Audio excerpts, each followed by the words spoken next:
শুনলাম BJP election কমিশনে আমার নামে অভিযোগ করেছে, মাননীয় মন্ত্রী চন্দ্রিমা ভট্টাচার্য এবং আমার নামে।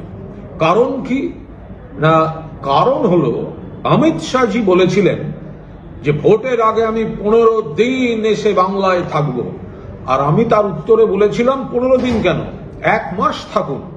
কিন্তু ভোটের ফলাফল বেরোনোর আর একদিন থেকে যান, আমরা তাহলে একদম তৃণমূল জিতবে, উৎসব হবে, আপনাদের মিষ্টিমুখ করিয়ে একসঙ্গে ফেরত পাঠাবো। এটা নাকি হুমকি, অমিত শাহকে নাকি আমি হুমকি দিয়েছি, এটা নাকি বিজেপির কাছে হুমকি। বলি মধুরেন সমাপয়েত বলে একটা কথা আছে বাংলা ভাষা, অবশ্যই বিজেপি তো ভালো বাংলা ভাষাও জানে না। আমি কি বলেছি যে এত পরিশ্রম করছে, এত চেষ্টা করছে, বাংলাকে অপমান করছে, সিবিআই, ইডি, এনআইএ সমস্ত নামাচ্ছে, ইলেকশন কমিশনকে দিয়ে ট্রান্সফারের পর ট্রান্সফার করাচ্ছে, গোটা রাষ্ট্র শক্তি নামিয়ে দিয়েছে, তারপর আবার বলছেন আমি 15 দিন থাকবো। আমি বলেছি শুধু ফলাফলের দিনটা একটু থাকুন, মানুষের যে উৎসব এখন সেটা ওনারা লজ্জায় পড়ে মুখ দেখাতে পারবেন না, আমি তো সেইটা করেছি। আর মধুরেন সমাপয়েত, বিজেপি এত চেষ্টা করছে, এত অপচেষ্টা করছে, যত ঝগড়াঝাঁটি ফলের পর অবসান হয়ে যাক, আমরা মিষ্টিমুখ করিয়ে ফেরত পাঠাবো।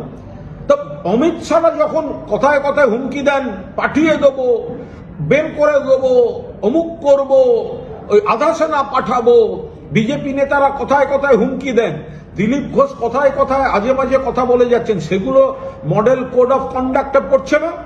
আর আমি যদি বলি শুধু ফলাফলের দিনটা থেকে যান, মিষ্টিমুখ করিয়ে ফেরত পাঠাবো, সেটা অমিত শাহকে হুমকি দেওয়া হয়ে গেল। আরে অমিত শাহ, বিজেপি এই নালিশটা করে প্রমাণ করলো তারা কত দুর্বল। অমিত শাহ বলছেন 15 দিন থাকবো, আর একদিন থাকার কথা বলেছি, সঙ্গে সঙ্গে তারা চলে গেল ইলেকশন কমিশনে।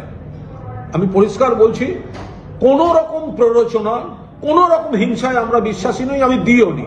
উনি 15 দিন থাকার কথা বলেছেন, উনি যদি সেটা যদি থ্রেট না হয়, সেটা যদি সমস্ত সেন্ট্রাল পাওয়ারের মিসইউজ করার অলিখিত বার্তা না হয়, তো তাহলে আমি কি বলেছি দোষের মধ্যে?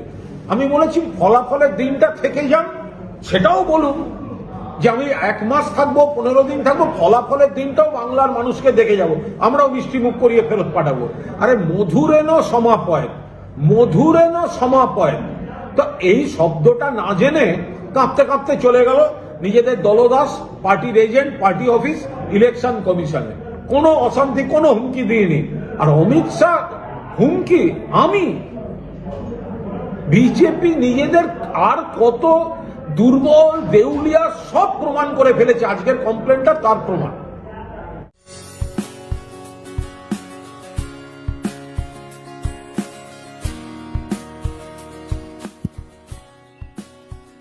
নৈহাটিতে সপরিবারে থাকার ভালো জায়গা খুঁজছেন? নৈহাটি বর্দা ব্রিজ সংলগ্ন এলাকায় মনোরম পরিবেশে এই ফ্ল্যাট আপনার জন্য উপযুক্ত।